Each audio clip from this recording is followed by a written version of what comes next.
In this video, I'm going to be going over the top 10 best value cards right now in NBA 2K25 My Team, and what I do mean by best value or a good value card is going to be a card that is extremely good for their price tag. For example, the first card in this top 10 is the Diamond Delano Banton, and the thing about this card is he is 6'8" at point guard, 6'10" wingspan, but he's also a diamond card. He goes for 5 to 10k MT. He's really not that expensive, but he is extremely good at his position, able to compete with some cards that go for 100,000 plus MT. So another example, the card that isn't on this list, he's not in this top 10, but for example, Pink Diamond Dr. J is a lot better of a value card than, for example, his Dark Matter, because they're basically the same card, but Dark Matter Dr. J goes for like 10x the price of the Pink Diamond. So all of these top 10 cards, or all these cards in the top 10 I should say, are going to be extremely good for their price, and there'll be some cheaper cards like this, like Delano Banton, that are good value budget cards, also some kind of mid-tier prices, and also some expensive cards that I do think are extremely good value. So the first card I want to talk about is Delano Banton, and this list isn't in order. You know, Delano Banton isn't 1 or number 10. It's just going to be a collective top 10 best value cards in my team. And Banton I think is really good because he's 6'8" at point guard. His jump shot is actually really good. Not sure why it's a good jump shot, but he's got a really good release, and then also has like some okay dribble sigs that help him move. But the main thing about this card is he's 6'8" at point guard, so he's an extremely tall point guard with a really good jump shot. Like, is it crazy to say this card isn't that much worse than Dark Matter Magic? I think Magic's definitely better, but I don't think by much, because Banton does have a way better jump shot. I would say Magic's got the better dribble sigs for sure, but there's not like a huge difference between these cards, and I do think they play very similar. Moving on over to the next card here in the top 10 is going to be Dark Matter Luol Deng, another card from the Pantheon set. 6'9" small forward, 7-foot wingspan. This card is extremely good defensively. 94 block, 97 steal, 97 perimeter, 94 interior defense. This card is an extremely good defender, but also has a very good jump shot. He's got the KD fade, which is really good. He's also got great dribble sigs like the Kemba escape, the Garland behind the back, the Fox size up, and the Fox dribble style. Also having the Kawhi Leonard motion style. Like, some of the best animations in this game are on this Dark Matter Luol Deng card. And the thing you have to remember is he's not going for a crazy amount of MT. He goes for like 200 to 225k, maybe 250 at the most, and I think he's really worth that price. So I do think Dark Matter Luol Deng is definitely a top 10 best value card. Going on over to number 3 is going to be Dark Matter Alexar, another card from the Pantheon set, but I think again, just like Luol Deng, for their price, I think they're top tier cards of their position. Alexar is 7'1", can play power forward, but he's also a very good center card as well, with 7'4" wingspan. He's really good for him defensively. He's got a 98 block, 95 interior defense, 84 steal, and a 89 perimeter. So really good defensive card. He gets great dunking animations. He's a sort of strong-ish center. He's not like a big body center or power forward, but he definitely has some size to him and is really good defensively. But the main thing about this card that I really like is his jump shot. I personally really like this release. I think he's got good enough sigs as well to help him move a little bit if he needs to, like Kyrie escape, Lonzo size up, and the Russell Westbrook dribble style. So those are all the cards from the Pantheon set that I think are the best value. But now going on over to some Pink Diamond cards that I think are really good for their price. We'll have some mid-tier, some budget, and some more expensive cards, you know, kind of as we progress along through the top 10. But Beasley here is so good for his price, and you guys most likely know this, but Beasley has been going down in price. He's like 45k, 50,000 MT at the most, and that is an extremely good price for Pink Diamond Beasley. And this is also where you kind of get into the conversation. Well, Dark Matter Beasley is probably the second best small forward in this game, and he's like 500k. Is that not extremely good value? And I think Dark Matter Beasley could also be in this top 10, but I didn't want to put, you know, 2 Beasleys in a top 10. It just doesn't really make sense to do that.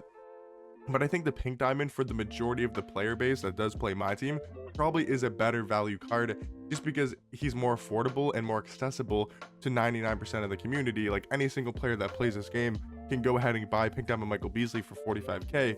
But can every player in the game go buy Dark Matter Beasley for 550k? I would say no. So I think, yes, Dark Matter Beasley is quite a bit better because of his defense upgrade. He's got a little bit faster jump shot, debatably a better fade, and a couple better dribble sigs. I think he's for sure a way better card than Pink Diamond Beasley, but I think for the majority of the player base, I think Pink Diamond Beasley is the better value card because he's only 45k. He's like 10,000, he's 10x. Dark Matter Beasley is 10x the price of the Pink Diamond, and I just think he's more worth it in my personal opinion using the Pink Diamond. I mean, he is so good offensively with a really good jump shot. Next value card here is going to be, of course, Pink Diamond Wemby. I mean, he's always going to be included in one of these top 10s for a while because he's just so good. And the fact that he's been going down in price to like 125k for a base Wemby is insane. 7'4" center, 7'8" wingspan, really good jump shot. You guys know by now. If you don't know, it's kind of like I call it the Wemby glitch. It's literally a glitch in the game in my opinion, because if you pass the ball to Wemby, for example, in the corner, right? If Wemby's spotted up in the corner, and if you pass the ball to him and your opponent does not jump, I don't care if it's with Yao Ming, if it's with another Wemby, a Zach Edey, if he just puts his hand up to contest you in the corner, it is going to be a wide open shot for Wemby no matter what. The only way to either get a really good contest or block the shot is you have to time it and jump at the exact same time that Wemby shoots.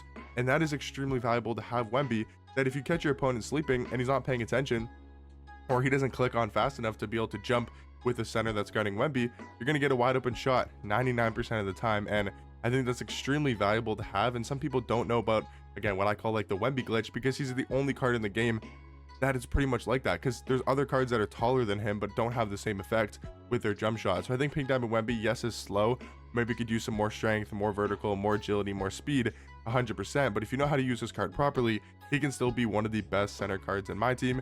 And then I think Pink Diamond Dyson Daniels is also extremely good for his price. He's like 35k, but on Tuesdays and Wednesdays when the Pink Diamonds go down in price, he's down to like 25k. That's probably the best time to buy this card if you really want to save some MT. But he's a 6'7" point guard, 6'11" wingspan. The defense is top tier, man, like 99 steal, 97 perimeter, 92 block, 90 interior defense. Like if you're looking for a defensive point guard, you know, and you're not willing to spend like a couple 100,000 MT to get a Stephon Castle or to get another top tier point guard, I think Dyson Daniels is definitely the best route to go with. Talking about that point guard, you know, spending 100,000 MT, maybe 115, 125, 150 at the most, is for Dark Matter Manu Ginobili. Recently just got this card on the No Money Spends, and I can tell you guys with 100% certainty, this card is insanely good offensively, but also very well rounded. Like he plays good defense as well. 6'6" at point guard, 6'9" wingspan. His defense is not that bad. Like he holds his own on the defensive end. His slashing ability is good, but the main thing about this card is his jump shot and also his SIGs as well. I think he's got great movement. I think the Pro 2 fade is extremely nice on this card. I love his jump shot, and I just think all the way around he plays extremely good offensively. For again, not that expensive at the point guard position. There's not too many viable Dark Matter point guards in this game that are actually worth their price, and I think Dark Matter Manu is probably one of the best in the game.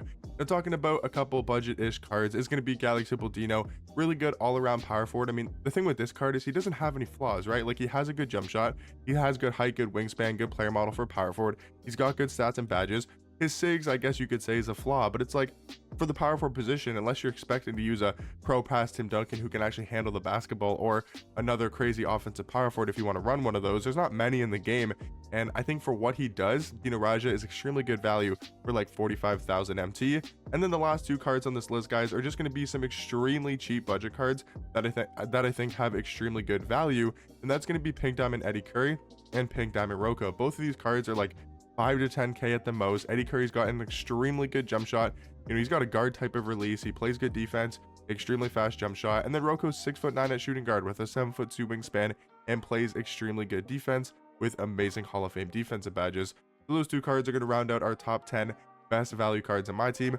There is tons of other cards that I think are really good for their price and that I do think are really good value cards. But in my opinion, these are the top 10 right now in my team. But let me know in the comment section down below what you guys would change, and I'll catch you guys in the next one.